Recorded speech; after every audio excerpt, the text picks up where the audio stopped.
नर्मदा के back water में डूब प्रवासियों की समस्याओं को लेकर नर्मदा बचाओ आंदोलन की नेत्री मेधा पाटकर सहित डूब प्रवासियों का एक प्रतिनिधि मंडल धार पहुंचा। यहाँ उन्होंने अधिकारियों के साथ चर्चा कर विभिन्न समस्याओं से अवगत कराया, वही साथ ही निराकरण की मांग रखी।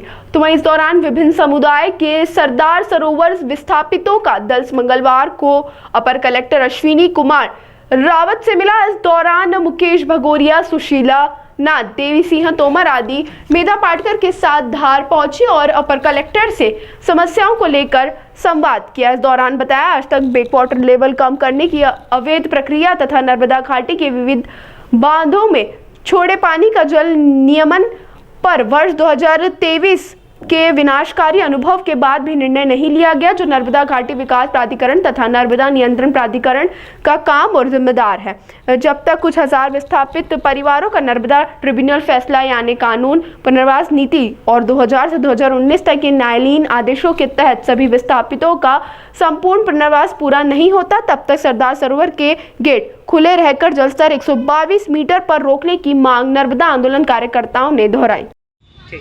धार के जिलाधिकारी प्रियंका मिश्रा जी, जो काफ़ी संवादशील व्यक्ति रहे हैं, उन्होंने एनबीडीए के द्वारा जो कार्य बाकी है, जो उनके अधिकार में है, उसके बारे में पूरे निर्देश दिए हैं। कुछ 15 दिन में, कुछ 7 दिन में कार्य पूरा करने का हम लोग अपेक्षा करते हैं कि इस साल जो बाढ़ आई थी, क्योंकि अलर्ट इशू हुआ है, सभी जिलों में एक साथ पानी बरस सकता है, तो उपनदियों में, नर्मदा में और ऊपर के बांधों से छोड़ा हुआ पानी, इसका अगर जल नियमन नहीं होगा तो फिर से हजारों घर ध्वस्त होंगे। जहां मौत हुई सैकड़ों मवेशियों की, कुछ इंसानों की, और घर घर ध्वस्त हो गए। तो आज भी जब उनका पुनर्वास बाकी है, तो कलेक्टर ने जो काम किया है उससे तो हम अपेक्षा करते हैं। चंदन खेड़ी जैसे गाँव में ये जमरू बहन है, ये आज भी स्कूल में पढ़ी है और पाठशाला चलाने के लिए मास्टर उनको बार बार बाहर जाने के लिए कहते हैं, पर वो एक विधवा बहन भाई, जिनकी ज़मीन भी थोड़ी सी वो भी डूब चुकी है, जिनका घर भी डूब चुका है, तो वो कहाँ जाएगी बच्चों को लेकर। आज कलेक्टर महोदय ने ऐसे प्रकार के सभी की दखल ली है। खेड़ा जैसा गांव, जहां 20 परिवार तो राशन के बिना जी रहे हैं, पर पूरा गांव, चिखलदा जैसे बड़े गांव का एक मोहल्ला पूरा डूबते हुए 2024 में डूबग्रस्त होने के बाद भी आयुक्त कार्यालय से एक पत्र आया है कि आप कोई भी डूब में नहीं है।